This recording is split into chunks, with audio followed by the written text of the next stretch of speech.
আগামী ত্রয়োদশ জাতীয় সংসদ নির্বাচনকে সামনে রেখে যশোর ৫ আসনের বিএনপির বিদ্রোহী এমপি প্রার্থী ও উপজেলা বিএনপির সাবেক সভাপতি আলহাজ অ্যাডভোকেট শহীদ মোহাম্মদ ইকবাল হোসেন কলস প্রতীক নিয়ে নির্বাচনী মাঠে পথসভা ও গণসংযোগে জনসমুদ্রে পরিণত হয়েছে। বুধবার বিকাল থেকে রাত পর্যন্ত তিনি মনিরামপুর উপজেলার ১১ নম্বর চালুয়াহাটি ইউনিয়নের বিভিন্ন এলাকা ঘুরে স্থানীয় ভোটারদের সঙ্গে কুশল বিনিময় করেন এবং নির্বাচনে তার পক্ষে সমর্থন কামনা করেন। এ সময় তার সঙ্গে বিএনপি নেতা আলহাজ কফিল উদ্দিন, শাহিনুর রহমান পান্না, আব্দুল মান্নান, হাসানুর, সাবেক মেম্বার আব্বাস আলী, মফিজ উদ্দিন, আবুল হোসেন, উপজেলা বিএনপির কোষাধ্যক্ষ আলহাজ রবিউল ইসলাম, বাংলাদেশ সুপ্রিম কোর্টের অ্যাডভোকেট আসাদুজ্জামান আসাদ, উপজেলা বিএনপির নির্বাহী কমিটির সদস্য আব্দুল ওয়াদুদ, জি.এম. মোস্তাফিজুর রহমান মুস্তাক, ইউনিয়ন বিএনপির সিনিয়র সহসভাপতি মফিজুর রহমান, ইউনিয়ন বিএনপির সদস্য মাসুম বিল্লাল, মেম্বার বিল্লাল হোসেন সহ বিপুল সংখ্যক নেতাকর্মী ও সমর্থক উপস্থিত ছিলেন।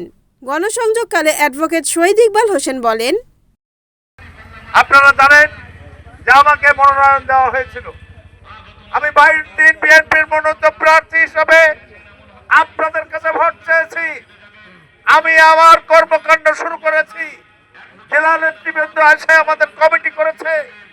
আমরা আমাদের নির্বাচন কার্যক্রম শুরু করার মধ্যে 22 দিন পর আমাদের মনোনয়ন প্রত্যাহার করা হয়েছে।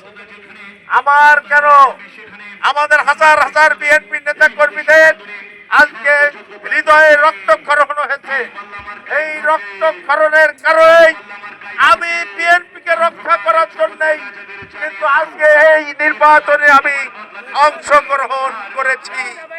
যখন দেখেছি যে এই যে বিএনপি যতদিন এখানে নির্বাচন করবে, এই যে দুর্বৃত্তের হাতে এইটা দখল হয়ে যাবে, এর কোন রকমে ঠেকানোর।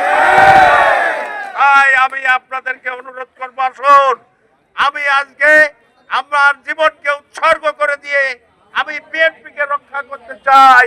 এবং আগামী দিনে যারা বিএনপি করবে, আমি অসুস্থ মানুষ, আমি কতদিন আর এই পথে থাকবো।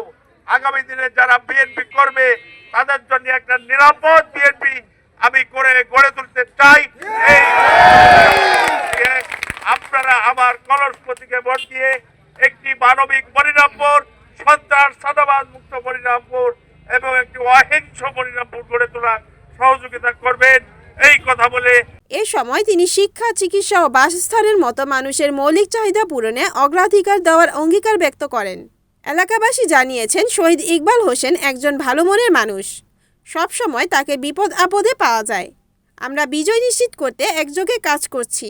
অ্যাডভোকেট শহীদ ইকবাল হোসেন আরও বলেন, এ অঞ্চলের কৃষক কৃষানি, দিনমজুর, অবহেলিত, পিছিয়ে পড়া লোকজন আমাকে পছন্দ করে। তাই আমি নির্বাচিত হলে খেটে খাওয়া মানুষের কল্যাণে কাজ করে যাব। রিপোর্ট উত্তম চক্রবর্তী, NNTV, যশোর।